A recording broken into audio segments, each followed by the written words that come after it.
സദൃശ്യ വാക്യങ്ങൾ 30.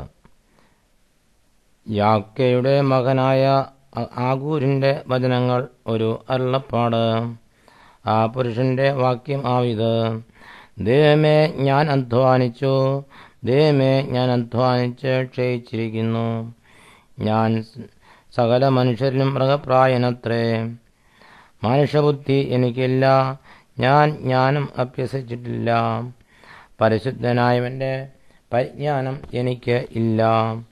സ്വർഗത്തിൽ കയറുകയും ഇറങ്ങി വരികയും ചെയ്തവൻ നാൻ. കാറ്റിനെ തൻ്റെ മുഷ്ടിയിൽ പിടിച്ചടക്കിയവൻ നാൻ. വെള്ളങ്ങളെ വസ്ത്രത്തിൽ കെട്ടിയവൻ നാൻ. ഭൂമിയുടെ അറുതികളെയൊക്കെ നിയമിച്ചവനാൻ. അവൻ്റെ പേരെന്ത്? അവൻ്റെ മകൻ്റെ പേരെന്ത്? നിനക്കറിയാമോ? ദൈവത്തിൻ്റെ സകല വചനവും ശുദ്ധി ചെയ്തതാകുന്നു. തന്നിൽ ആശ്രയിക്കുന്നവർക്ക് അവൻ പരിച തന്നെ. അവൻ്റെ വചനങ്ങളോട് നീ ഒന്നും കൂട്ടരുത്. അവൻ നിന്നെ വിസ്തരിച്ചിട്ട് നീ കള്ളനാവാൻ ഇടവരരുത്. 2 കാര്യം ഞാൻ നിന്നോട് അപേക്ഷിക്കുന്നു, ജീവപര്യന്തം അവ എനിക്ക് നിഷേധിക്കരുതേ.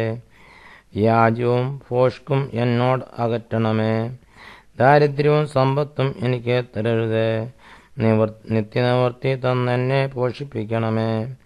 ഞാൻ തൃപ്തനായി തീർന്നിട്ട് യഹോവ ആർ എന്ന് നിന്നെ നിഷേധിപ്പാനും, ദരിദ്രനായി തീർന്നിട്ട് മോഷ്ടിച്ചിട്ട് എൻ്റെ ദൈവത്തിൻ്റെ നാമത്തെ തീണ്ടിപ്പാനും സംഗതി വരരുതേ.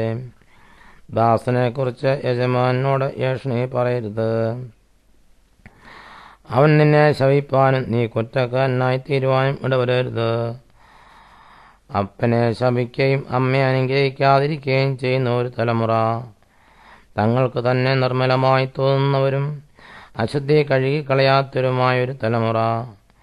അയ്യോ, ഈ തലമുറയുടെ കണ്ണുകൾ എത്ര ഉയർന്നിരിക്കുന്നു, അവരുടെ കണ്ണിമകൾ എത്ര പൊങ്ങിയിരിക്കുന്നു.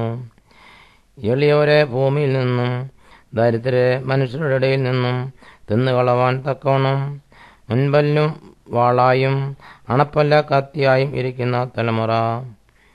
കണ്ണട്ടയ്ക്ക് തരിക എന്ന് 2 പുത്രന്മാർ ഉണ്ട്. ഒരിക്കലും തൃപ്തി വരാത്തത് 3 ഉണ്ട്. മതിയെന്ന് പറയുന്നത് 4 ഉണ്ട്. പാതാളവും വന്ധ്യയുടെ ഗർഭപാത്രവും വെള്ളം കുടിച്ച് തൃപ്തി വരാത്ത ഭൂമിയും മതിയെന്ന് പറയാത്ത തീയും തന്നെ. അപ്പനെ പരിഹസിക്കുകയും അമ്മയെ അനുസരിക്കാതിരിക്കുകയും ചെയ്യുന്ന കണ്ണിനെ തൊട്ടരികത്തെ കാക്ക കൊത്തിപ്പറിക്കുകയും കഴിയൻ കുഞ്ഞുങ്ങൾ തിന്നുകയും ചെയ്യും. എനിക്ക് അതിവിസ്മയമായി തോന്നുന്നത് 3 ഉണ്ട്. എനിക്ക് അറിഞ്ഞുകൂടാത്തത് 4 ഉണ്ട്. ആകാശത്ത് കഴുകൻ്റെ വഴിയും പാറമേൽ സർപ്പത്തിൻ്റെ വഴിയും സമുദ്രമധ്യേ കപ്പലിൻ്റെ വഴിയും കന്യയോടുകൂടെ പുരുഷന്റെ വഴിയും തന്നെ. വ്യഭിചാരിണിയുടെ വഴിയും അങ്ങനെ തന്നെ. അവൾ തിന്ന വായയെ തുടച്ചിട്ട് ഞാൻ ഒരു ദോഷവും ചെയ്തിട്ടില്ലെന്ന് പറയുന്നു. 3ന്റെ നിമിത്തം ഭൂമി വിറയ്ക്കുന്നു, നാവിൻ്റെ നിമിത്തം അതിന് സഹിച്ചുകൂടാ. ദാസൻ രാജാവായാൽ അവൻ്റെ നിമിത്തവും, ഭോഷൻ തിന്ന് തൃപ്തനായാൽ അവൻ്റെ നിമിത്തവും, വിലക്ഷണയ്ക്ക് വിവാഹം കഴിഞ്ഞാൽ അവളുടെ നിമിത്തവും, ദാസി യജമാനത്തിയുടെ സ്ഥാനം പ്രാപിച്ചാൽ അവളുടെ നിമിത്തവും തന്നെ. ഭൂമിയിൽ എത്രയും ചെറിയവയെങ്കിലും അത്യന്തജ്ഞാനമായിട്ട് 4 ഉണ്ട്. ഉറുമ്പ് ബലഹീന ജാതിയെങ്കിലും അത് വേനൽക്കാലത്ത് ആഹാരം സമ്പാദിച്ച് വെക്കുന്നു.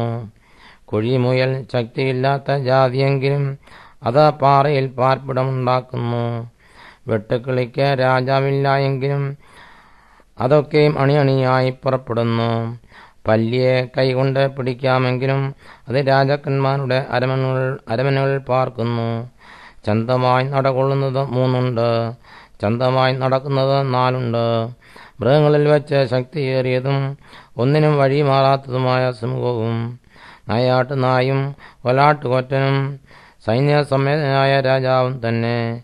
നീ നെഗളിച്ച് പോഷത്വം പ്രവർത്തിക്കുകയോ ദോഷം നിരൂപിക്കുകയോ ചെയ്തു പോയെങ്കിൽ കൈകൊണ്ട് വായ പൊത്തിക്കൊള്ളുക.